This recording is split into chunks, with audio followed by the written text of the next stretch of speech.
उनका एक भाई भी है, मयंक। मयंक अपनी बहनों को बहुत प्यार करता है, लेकिन मयंक की पत्नी सविता इस मामले में मयंक से बिल्कुल ही अलग है। वो अपनी ननदों का जितना बुरा कर सकती है उतना बुरा करती ही रहती है और अपनी ननदों पर हुक्म भी चलाती है। करिश्मा, करिश्मा, तुमने अभी तक नाश्ता नहीं बनाया? तुम्हारे भैया को ऑफिस जाने में देर हो रही है। हाँ भाभी, बस अभी बनाती हूँ। करिश्मा, तुम ये ढीलापन छोड़ दो। कल को पराये घर जाना है।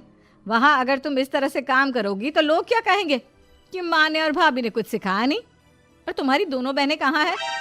अब रेशमा मार्केट गई है और मनीषा सो रही है। क्या? सुबह के 8 बज रहे हैं और ये महारानी अभी भी सो रही है? ये कहते हुए सविता अपनी सास दुर्गा देवी के पास जाती है। माँ जी, देख रही हो अपनी बेटियों के तौर तरीके? क्या हुआ बहू, सुबह सुबह क्या कर दिया मेरी बेटियों ने? अरे एक तो अभी अभी उठकर किचन में गई है, दूसरी सुबह सुबह बाहर चली गई और तीसरी अभी तक सो रही है। क्या करूं मैं इन तीनों का, मैं तो परेशान हो गई हूँ। जा जाकर उठा उसे और रेशमा से मैं बात करती हूँ। सविता सीधा मनीषा के कमरे में जाती है और उससे कहती है, महारानी जल्दी उठो, सूरज सर पर आ गया है। भाभी थोड़ी देर और सोने दो ना, मैं रात को लेट सोई थी। वो क्या है ना, यूनिट टेस्ट चल रहे हैं। शराफत से उठती है या नहीं, या फिर पानी की भरी बाल्टी डालूं तेरे ऊपर? नहीं नहीं भाभी, मुझे बिस्तर में नहीं नहाना, उठती हूँ मैं।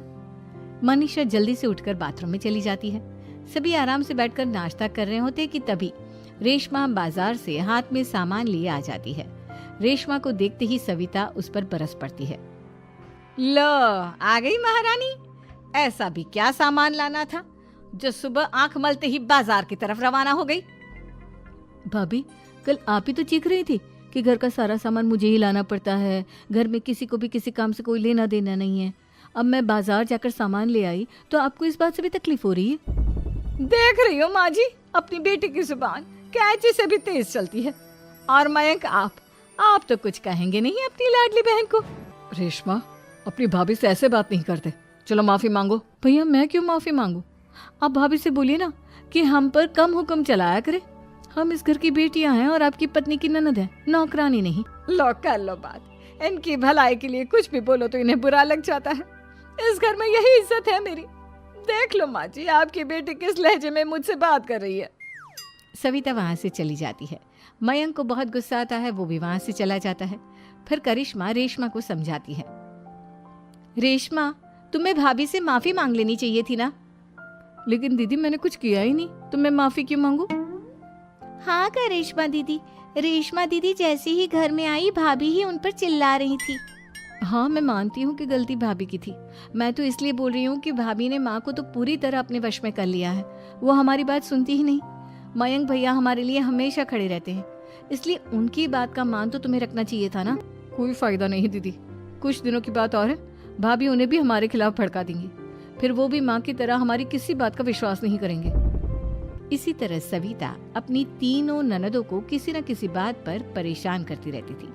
एक दिन मयंक अपनी तीनों बहनों के लिए गिफ्ट लाया। क्या रेशमा, ये तुम्हारे लिए हार का सेट। रेशमा, तुम्हारे लिए सुंदर सी ड्रेस। और मनीषा, तुम्हें किताबें पसंद है ना, तुम्हारे लिए किताबें लाया हूँ। थैंक यू भैया। थैंक यू भैया। थैंक यू भैया।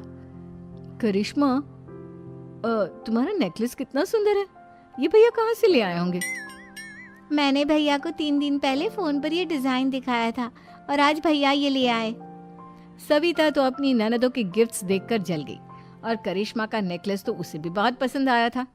अपनी बहनों के लिए कितना अच्छा नेकलेस लेकर आए हैं, मुझे कभी कोई गिफ्ट नहीं दिया। मैं आज ही ये हार चुरा लूंगी। रात में सविता करिश्मा का हार चुरा लेती है और इसी तरह उसे अपनी ननदों की जो भी चीज अच्छी लगती वो उसे मांगती नहीं, बल्कि रात के अंधेरे में चुरा लेती। इसी तरह दिन बीतते गए और सविता ने मयंक के दिल में भी उसकी बहनों के लिए नफरत पैदा कर दी। एक दिन मयंक ने करिश्मा और रेशमा के लिए रिश्ता देखा और ये बात उसने घर में सबको बताई।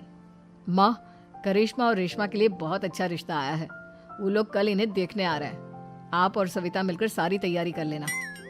ये सुनकर करिश्मा और रेशमा खुश हो जाती हैं, लेकिन सविता सोचती है, अगर इन दोनों बहनों की शादी हो गई तो घर और बाहर का काम कौन करेगा?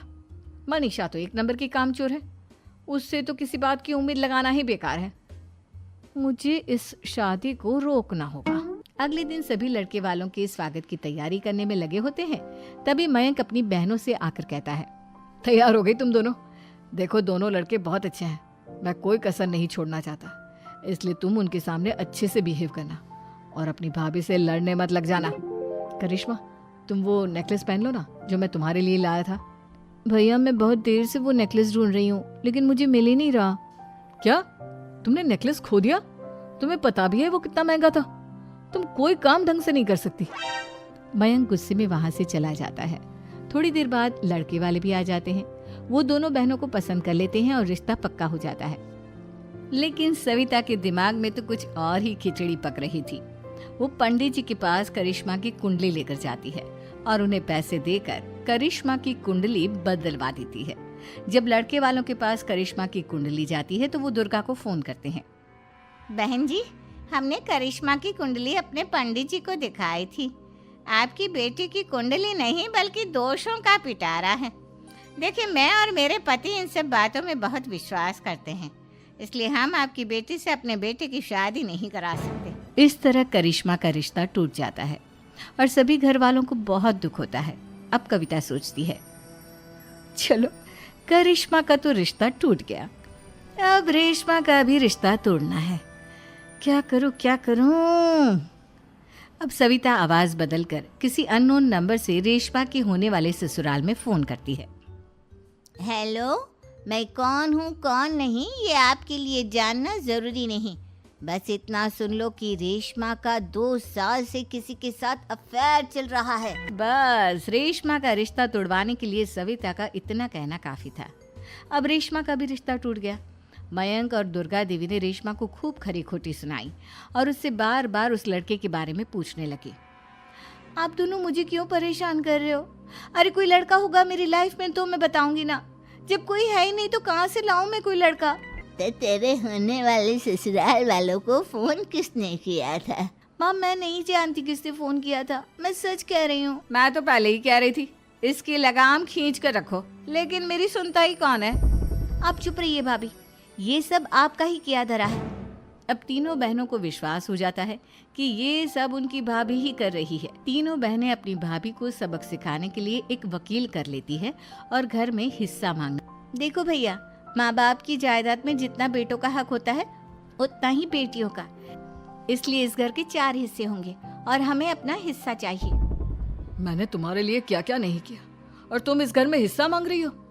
भैया, आप और माँ हम बहनों की कोई बात नहीं सुनते हो और भाभी हमारी शादी नहीं होने देगी क्योंकि उन्हें लगता है कि आप हमारी शादी में ज्यादा पैसा लगाओगे और उन्हें हम जैसी फ्री की नौकरानी कहाँ मिलेगी। तो हम भाभी के साथ तो रह नहीं सकते, हम बहनों को अपना हिस्सा चाहिए।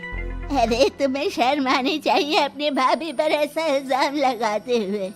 वो तुम्हारे बारे में कितना सोचती है। हाँ माँ, भाभी हमारे बारे में बहुत सोचती है, दिन रात बस यही सोचती रहती है कि किस तरह से अपनी तीनों ननदों को परेशान करूं और कभी मुझे पढ़ने भी नहीं देती। दोनों बहनों का रिश्ता भी तो इन्होंने ही तोड़वाया है और रात में हमारे कमरे में आकर हमारी चीजें भी चुराती हैं। इसी तरह सविता की तीनों ननदें अपनी बात पर अड़ी रही। अब कोर्ट में तारीख भी शुरू हो गई। जब सविता को लगा कि उसकी तीनों ननद इतनी आसानी से नहीं मानने वाली, तो उसने अपने पति और सास को सारी सच्चाई बता दी और अपनी तीनों ननद से माफी मांगी। मयंक और दुर्गा को भी अपनी गलती का एहसास हो गया। अब सविता खुद करिश्मा और रेशमा के लिए अच्छा रिश्ता ढूंढती है और उनकी शादी करवाती है।